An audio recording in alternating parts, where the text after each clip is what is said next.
ஓம் நமச்சிவாய. நாம இன்னைக்கு இந்த பதிவுல பார்க்க போற விஷயம் சகட யோகம் அப்படிங்கிறத பத்தி.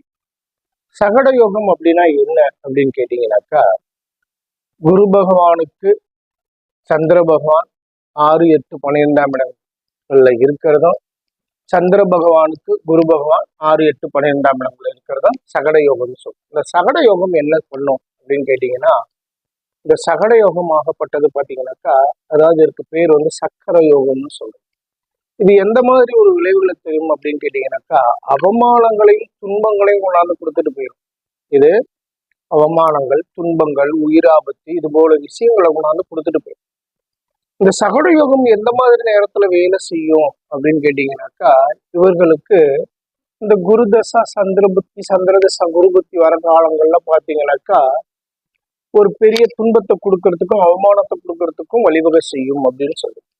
ஆனா இதே இதுல இந்த குருவும் சந்திரனும் பாத்தீங்கன்னாக்கா திதிசூன்யாதிபதி காலமும் வருவாங்க ஒரு ராசிக்கு.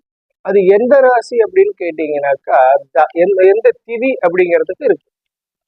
அப்ப திதிசூன்யாதிபதியாக வரக்கூடிய திதி அப்படின்னு சொல்லக்கூடியது சப்தமி திதியில் பிறந்த ஜாதகதாரராக இருந்தால் அவங்களுக்கு பாத்தீங்கன்னாக்கா கடக ராசியின் அதிபதியான சந்திர பகவானும் தனுசு ராசியின் அதிபதியான குரு பகவானும் பாத்தீங்கன்னாக்கா இவர்களுக்கு திதிசூன்யாதிபதியாக வராங்க. இந்த திதிசூன்யாதிபதியாக வரக்கூடிய கிரகங்கள் கெட்டிருக்கணும், பலம் பெறக்கூடாது. அப்ப கெட்டிருக்கும் போது பாத்தீங்கன்னாக்கா இது கெடுதல் பண்ணாது, நற்பலனை செஞ்சு கொடுத்துட்டு போயிடும், மிகப்பெரும் யோகத்தை கொடுத்துட்டு போயிடும்.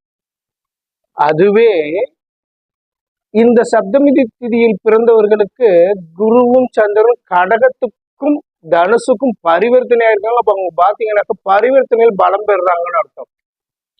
அவங்க தனக்கு 6, 8 பாவகங்களில் இருந்தாலும் 8, 6, 8, 12 இது போல பாவகங்களில் இருந்தாலும் அது வந்து என்னன்னு கேட்டீங்கன்னா மிக பெரும் சங்கடத்தை கொடுத்துரும் சொல்லுது. கெட்டு போக அவரு ஆட்சி பெறாரு. பலம் பெறும்போது பாத்தீங்கன்னாக்கா நற்பலன் தரத்துக்கு பதிலாக தீய பலன் கொடுத்துட்டு போயிடும் அப்படின்னு சொல்லுது.